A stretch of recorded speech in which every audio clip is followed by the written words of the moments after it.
It's finally here. Welcome to the Miracle Zone. More than a podcast, this is a sacred space for visionary leaders and heart-centered entrepreneurs who are ready to take off the masks, set aside the roles, and step into the raw, magical truth of what it actually means to lead in these transformational times. More than just building a business and a brand, you know that you're also here to share your medicine, lead a movement, and leave a legacy. If you've been craving next level conversations to get you to your next level, conversations that blend bold leadership, intuitive wisdom, and a touch of the miraculous, then you're in the right place. Because around here, we don't do things in a linear way. Whether you're already running a thriving business, leading a dream team, and impacting millions, or you're still on your way there, here we'll break free from the old ways of doing things and step into a multidimensional way of creating and leadership. Because in the Miracle Zone, we explore the intersection of business, leadership, and frequency. It's where strategy meets soul, and where visionary ideas become reality. And they happen in a snap. I'm Catarina, your host, guide, and bridge between the practical and the mystical in life and business. I'll share insights, channeled guidance, and heart-opening stories from pioneering leaders like you who are living at the edge and reshaping the way that we lead in this new world. So if you're ready to tap into your miracle frequency, to embrace the heart-led leadership that changes everything, then join me. Because this, my love, this is the Miracle Zone. I ask, I see, I know, I trust, I be. Hello and welcome to the Miracle Zone podcast, where business leadership and frequency align. And today I'm going to dive into the difference between miracles and manifestation. Now, there's many things that are different between miracles and manifestation, but I want to go into one of the main things, one of the main distinguishing factors that I think is so important to understand because it really affects how we're playing in each world. And so I'm going to jump right in and think about where in the body these are happening, right? So first of all, I think they're all happening in the field, in our energy. And in terms of the initiation of it, I really see manifestation being connected to the mind.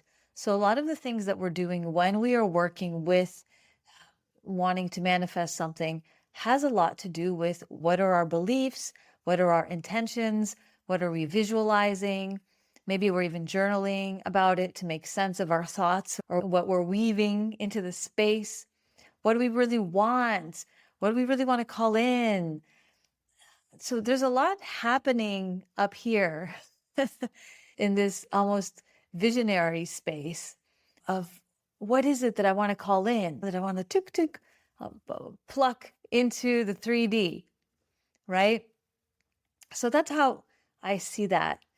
Whereas for miracles, it's quite different because one of the main distinguishing factors of miracles is that they make no sense.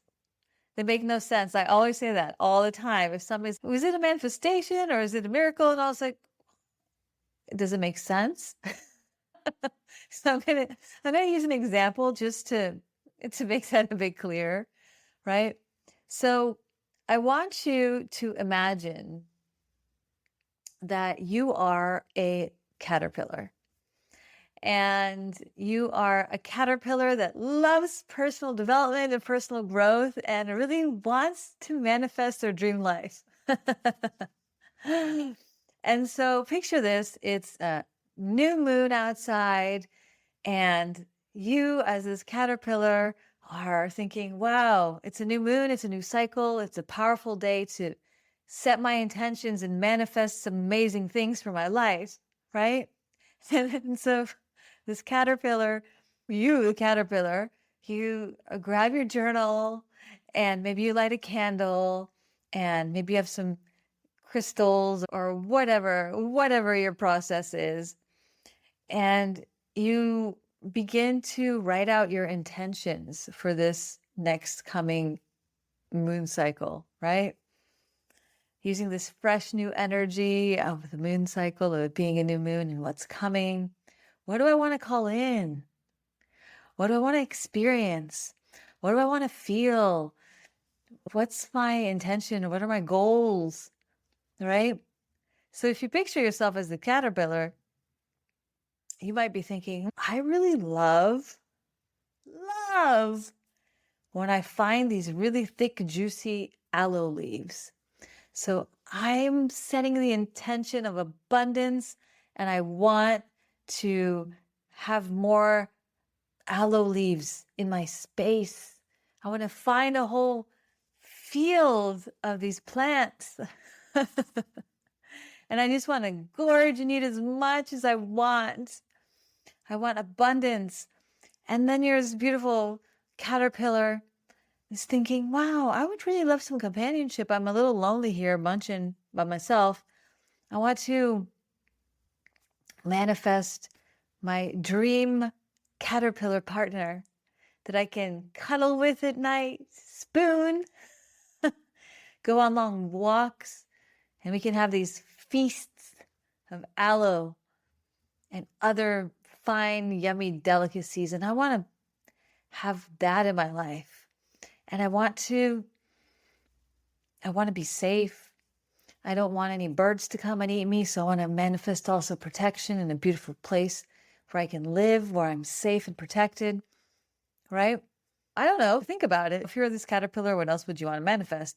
But you would be manifesting things based on what you know from your current awareness, right? What you know as a caterpillar, living a caterpillar life. I just thought of we're living in a material world, except it's a caterpillar world. Okay. I'm having too much fun. So you are imagining the most abundant, lush, caterpillary things that you can manifest. And so you're writing them down in your journal and you're so happy that these are out there and that these will come into your world. And then you'll be winning. And you manifested it and you're living your best caterpillar life. And then maybe it's not all it's cut out to be, and maybe you don't like aloes after all. And you wish you manifested something else to munch on, right? Regardless, I think the important part here is to think of, okay, the caterpillar is coming up with ideas based on what they know and their lived experience, based on what they've observed, based on what they've seen around them in the caterpillar world. In the caterpillar world. And yeah, they're working in the mind and the visions and they're doing a beautiful job. They're manifesting fantastically. They might be the number one manifesting caterpillar of the world. They're killing it, right? And then one day, they get this instinctive urge to maybe stop moving around. What? This was not part of the plan. And to start getting into a cocoon. What? This isn't fun. I want to keep eating. I want to keep spooning with my caterpillar girlfriend. Right? I want to keep enjoying the sun, but no, I'm being called into this cocoon and into this chrysalis. What? And goop. And oh, this is not comfortable. What did I do to deserve this? I didn't manifest this. What is happening? What is happening? It's not happening from the head.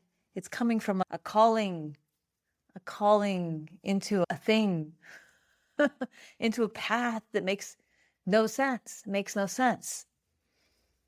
A path that we didn't think of as a possibility. We certainly didn't choose. Who would choose that? We just want to live our best caterpillar life. And yet we're in this goopy chrysalis, just unbecoming without knowing what's on the other side in our conscious awareness. Our cells know what they're doing, but in our conscious awareness, we did not manifest this for sure. And then all of a sudden, one day, we emerge from this chrysalis, from the cocoon, and things feel different. And we look a little different. What's going on? All of a sudden, we realize we have wings. What the heck just happened here? This is not part of the plan. I don't have no problem with it. I'm still going to figure out what do I even do with these things? It's so new to me. It's beyond my realm of understanding, my realm of possibility. It makes no sense. Why do I look different? Why do I have wings? What just happened? What just happened? What happened is a freaking miracle because it makes no sense. Because I literally was not this before and now I'm this. I had no idea I could be this. I didn't journal about it. I didn't light a candle about it. One day, I want to be flying in the air as a butterfly. What? My head could not concoct this as a manifestation. Because why? It makes no sense. It's not a logical, linear. I don't see it in my realm of possibilities. It's beyond. And so this is obviously a metaphor, but in the way that we create in our lives and what we experience in our lives, this is the vibe check for miracle or manifestation, right? So I think we do both and we experience both. And you'll hear me talk a lot about miracles because that's what I love. I love to focus on how to create miracles in the snap. Not even create miracles in the snap, just they appear in the snap. Because we don't create them. It's really different than manifesting, where we're intending, and then there might be a manifestation formula or equation, and we're doing all the things, and we have our process that we know if we do this, then we'll manifest that. The miracle doesn't. It follows no form or reason. So an example that I always share in my personal life is music. And how for me, and this obviously would be really different for somebody else, probably for most people who release a record and create music, at some point in their life desired to do that. Maybe as a little kid, they already knew one day I'm going to be a musician. Maybe they're like my son who just spends hours on the computer. He doesn't do a little bit of that, but he spends hours on the piano. Just playing, and he's got a natural skill for it. Everybody's, oh my God, he has so much talent. Is he taking classes? It was there. It's something they do. It's part of your life. If he becomes a musician and releases music, nobody would be surprised. Nobody would be surprised. But for me, that was never me. I was always a dancer. I love music. You'll find me dancing to it. I can't sit still. Almost all kinds of music. I love music. But there has never been a bone in my body that wanted to create music, to write music, to release music, to stand on stage and share music. Maybe stand on stage and dance. Actually, I did do a lot of that, but never to create music, right? And so when that came into my field as a possibility, it came out of left field. I was not expecting it. I was not looking for it. I was not journaling about it. I was not intending to do that thing. If anything, at the time, I was considering maybe I should write a book. maybe I should write a book. I remember I was thinking about that. I was like, I feel like there's going to be a book eventually. Maybe now is the time. Maybe that's the thing I want to focus on right now to bring into the world. It's a book. And then when the opportunity came to record music, it like bumped up against me and it was like, hey, there's an opportunity here to record music. You should do it. Like I felt in my body, I should say yes to this invitation to come and record music. This is an invitation actually that I was scrolling on Instagram and I just happened to see Sri Kala, who at the time I didn't know at all. I knew of him and his music. Just literally saying, come to Sedona and record music at a music recording retreat. I think it was like a 3-minute video. Out of left field, I happened to watch that video. I don't know why. And he's talking about recording music. I'm not interested because, again, not a bone in my body wanted to record music or thought I ever would or could or should. And I just listened to it. And as I listened to that invitation, something inside of me said, you need to be there and you need to record some music. To which I was that caterpillar. What? Say what? That's not on my, that's not in the plan. I didn't write about that. I'm not a musician, just like I don't have wings. And still I felt that instinctual moving forward. And luckily I know myself enough and how creation and life moves through me and speaks through me. And I know just how important it is for me to listen in those moments, even when it makes 0 sense.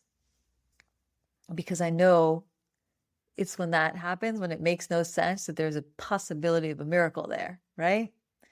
So without planning or intending or anything by the light of the dark moon journaling, I think it was 3 weeks later, I found myself there recording music, even though I hadn't written a single song in my life, even though I knew very little about music, even though I remember I was there with Shrikala and Jay Brave.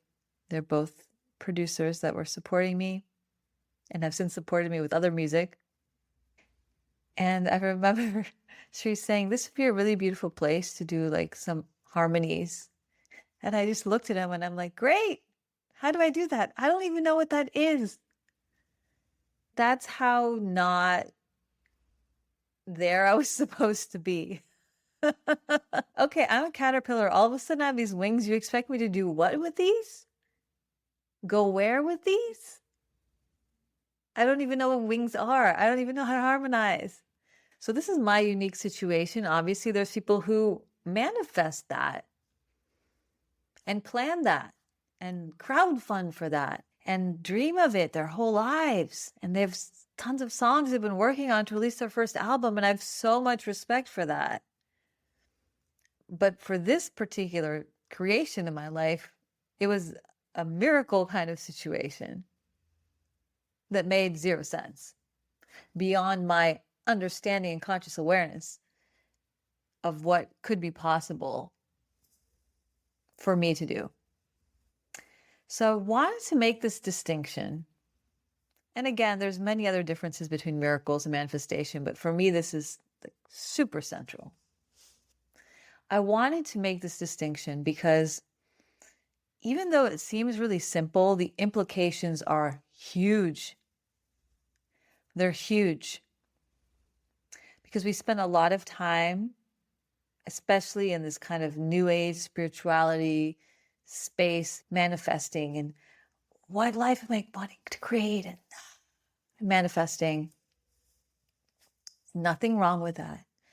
And can we equally, if not more so, I like more so, but at least equally, spend intentional time just cultivating this pure receptivity, which is non-directional, right? It's not, I want to go there, I want to call that, it's unattached to anything. It's just receptivity for receptivity's sake.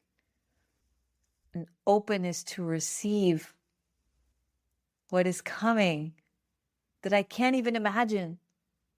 What is possible that I can't even imagine. And to let that drop in a snap. To let the miracles drop in a snap. Can I cultivate that brand flavor of receptivity that's just pure openness to what is of the highest good, of the highest potentiality, of the highest service, of the highest elevation, of the highest evolution, of the highest to come.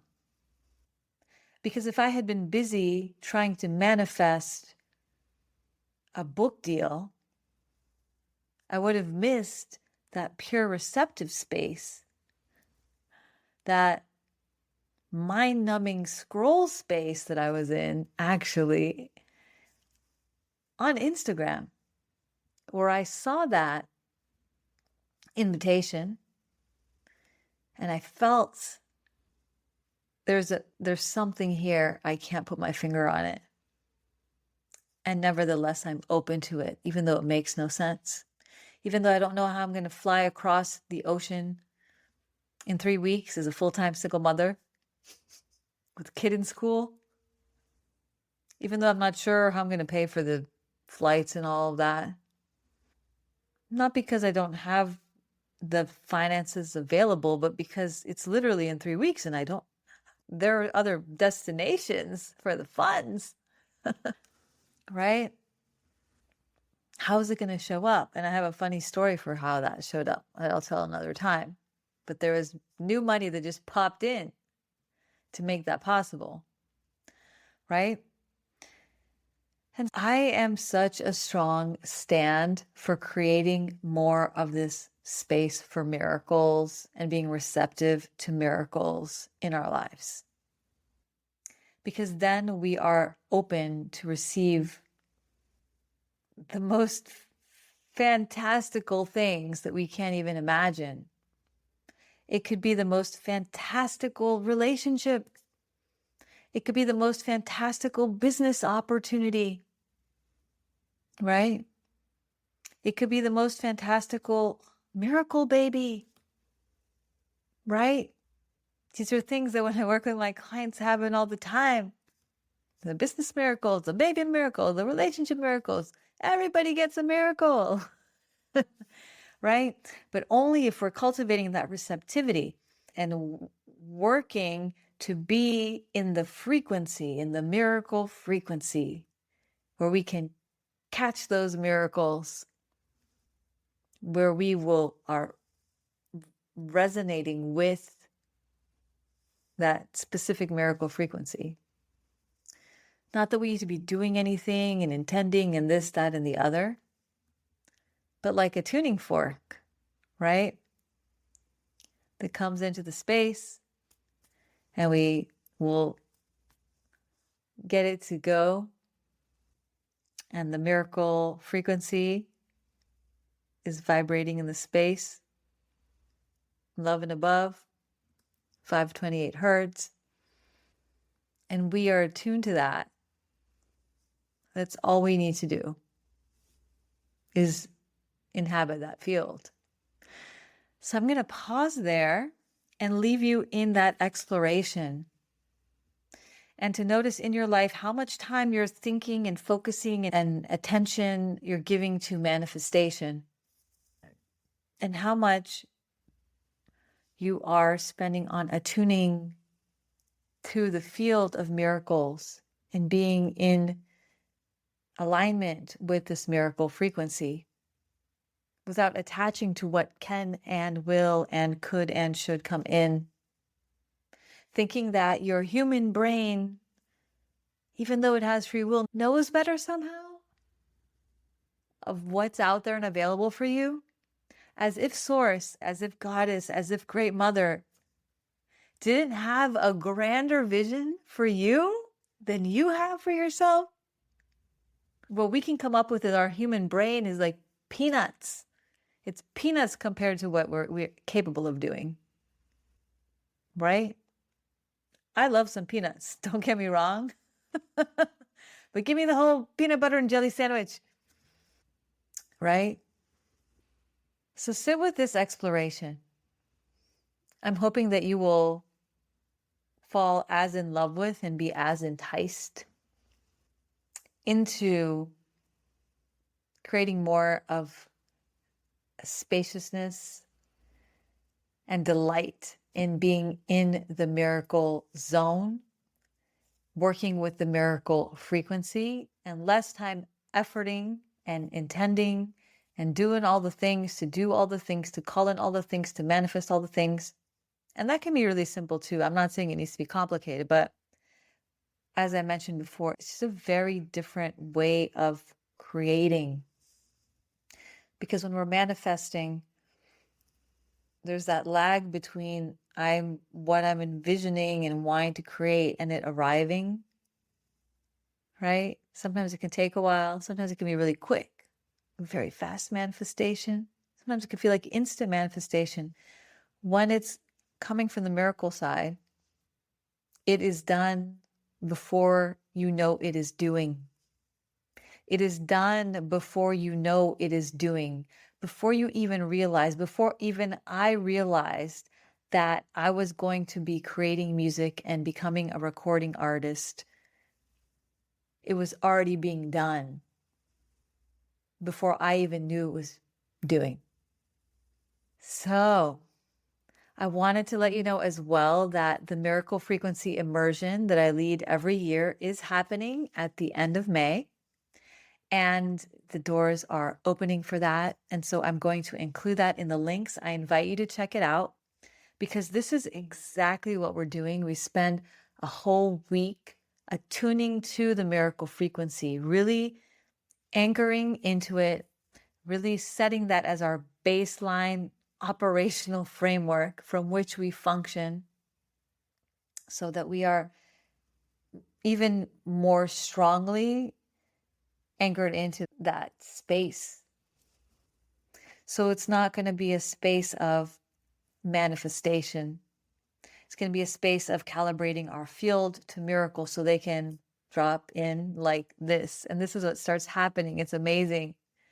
It's only a week long, but already I think by day 2, oftentimes, or day 3, people are sharing all of their different miracles that are coming and landing. It's very fast, very fast.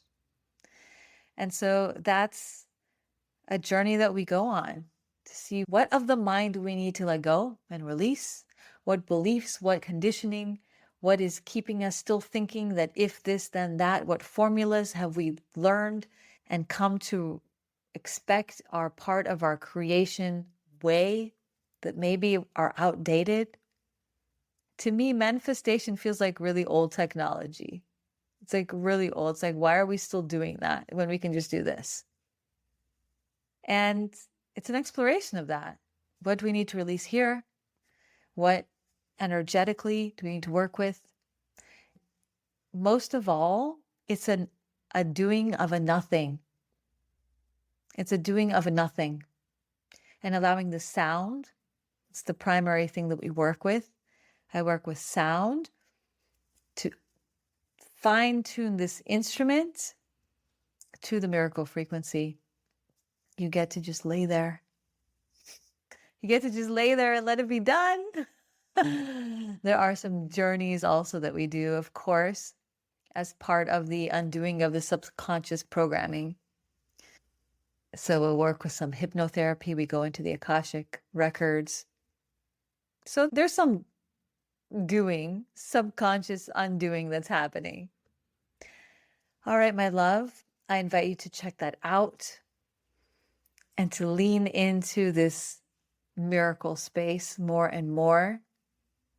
in how you create. And I will see you next time.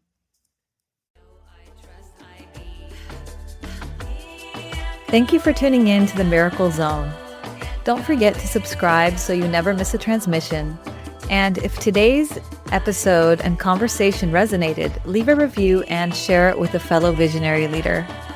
In the links, you can access my free Miracle Business Blueprint, the 7-part framework I use with my clients to create a thriving, scalable, and self-sustaining business that gives you more freedom, not less.